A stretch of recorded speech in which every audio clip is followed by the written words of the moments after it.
こんにちは、ルーク鈴木ウォーカーです。本日はなんとアスタリスクの新しいサービス、これらの展開についてお話ししたいと思います。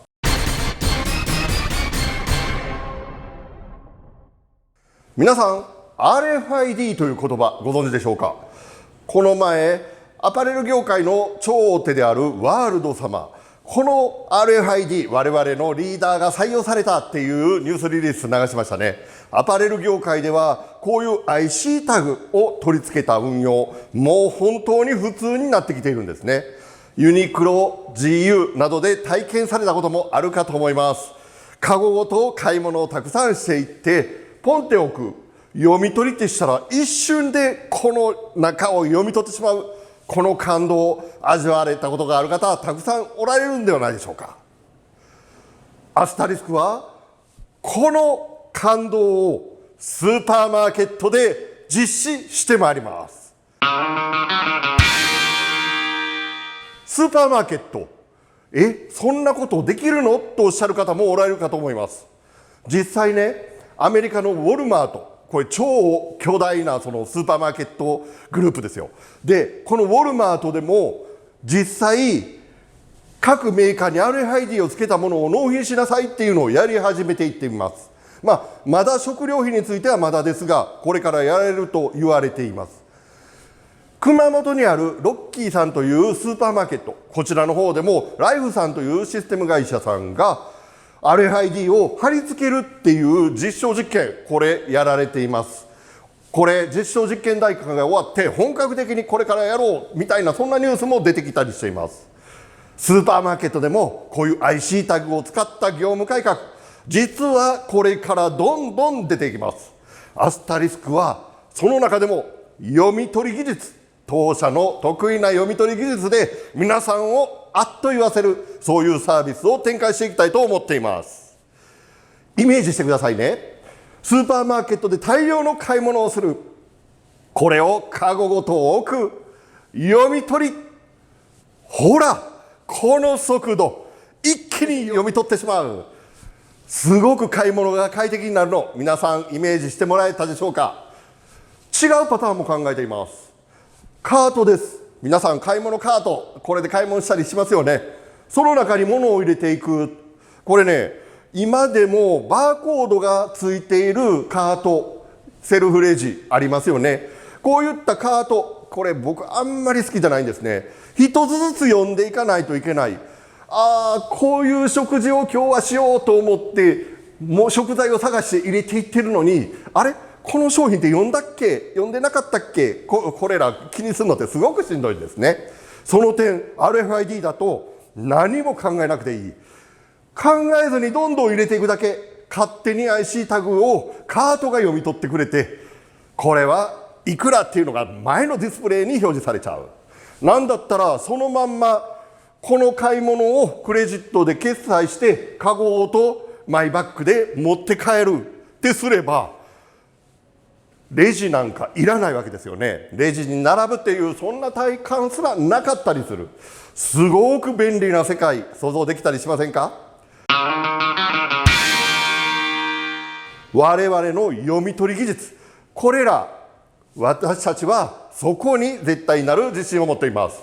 まず特許についてです。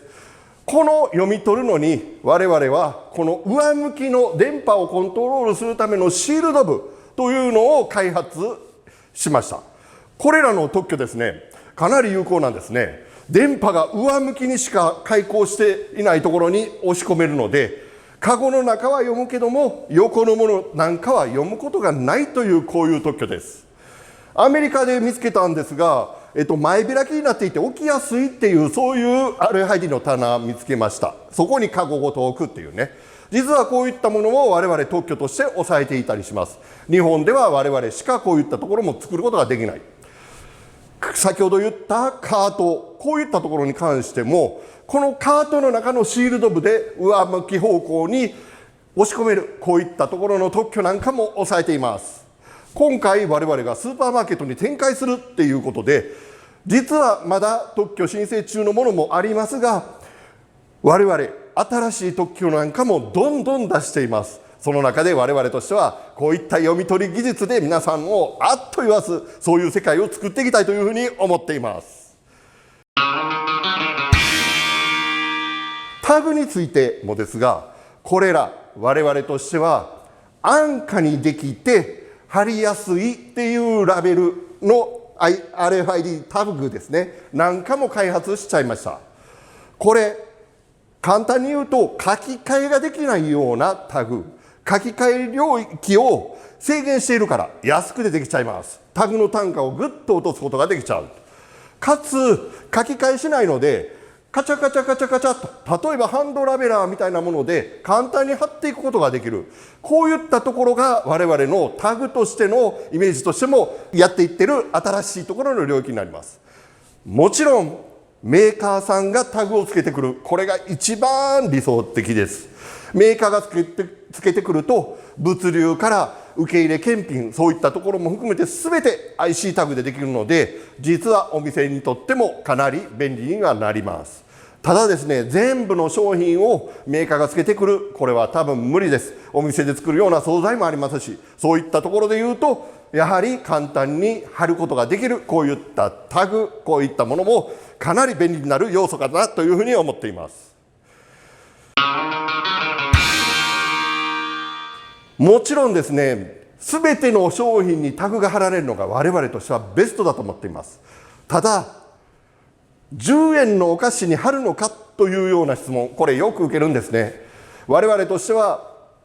答えとしては全部に貼りましょう、それが一番効率がいいですからっていうふうに言ってますが、どうしても貼りたくない、貼れない、こういったものに関しては我々としては RFID とプラスして画像認識、これらも融合させるということも考えています。例えばガムであるとかチョコレート10円20円、そういったものに関しては画像認識で捉えてしまう、そういうところの部分ですね。それ以外の高価なお肉であるとかそういったものは全部 IC タグで管理しますよって、そういうハイブリッド型、そういったものも考えています。ただですね、画像認識だけでいくとやはり、万引きというかロスにつながるリスクというのは結構多いんですね。例えば今 Amazon Go のような、画像認識がメインとなるそういうお店、一時期、かなり話題にはなりましたが、実はアメリカなんかでもこういったお店撤退していっているところがかなり多くなってきています。実はそういうロスが増えていったりであるとか、あとは人件費削減にならないんですよね。きれいに並べないといけなかったりして、そういったところの人手がかかったりなんかで手間がかかるっていうようなところがあったりします。 RFID はそういったところがないです。最初に貼り付けるっていうことさえしてしまえば、あとは全て電波で管理することができちゃうというような仕組みになっています。なのでこの画像認識から RFID にっていうところ、この辺りについても大きな改革が起きるんではないかというふうに思っています。万引きについて言われることが結構あります。これね、万引きって言ってもね、本当に悪いことを考えて万引きされる方っていうのはもうおられるんですね。これはもうどんなことをやったとしても目を盗んで何としてでも盗んでやろう、こういったことを考えられるので、実はいろんな対策をしていってもなかなか減ることはできないです。ただね、そのセルフレジとかで言われている万引きはついついうっかり万引きっていうのが多いんですね。私もやったことがあるんですが、やったことがあるって言っても万引きをやったんではなくてしそうになったことがある。あるコンビニでね、自分でセルフレジでピッてやってピッ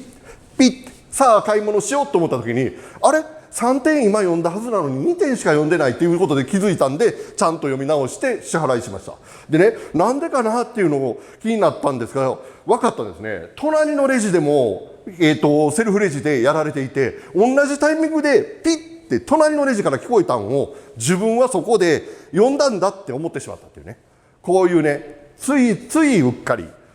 こういったところのついうっかり万引きが実は多発してるんですね。RFID になるとこういったところのついうっかり万引きはなくなりますっていうところで、 RFID になるといろんな良い点ができてくるかと思います。ネットスーパー、こういったところなんかもね、どんどん増えてますよね。ネットで注文して、スマホで注文して持ってきてもらう。これね、注文するとね、それらを取りに行く、ピッキングされる方っていうのがおられるんですね。それをピッキングする。それもね、かなり楽ですよ、RFID だと。ピッキングリストがディスプレイに流れていて、それごとにこう取っていく。取っていったらグレーにこうなっていって、取り漏れがないように分かる。さあ、これを配達しようと。配達するときも、カゴ、この袋ごと読み取って、あ、間違いないよねっていうことが全て把握した上で配送するっていうようなところで RFID、IC タグが貼ってあったら、このネットスーパーなんかもかなり楽になる。誰でもできるピッキングができちゃう。そんなところなんかもあるかと思います。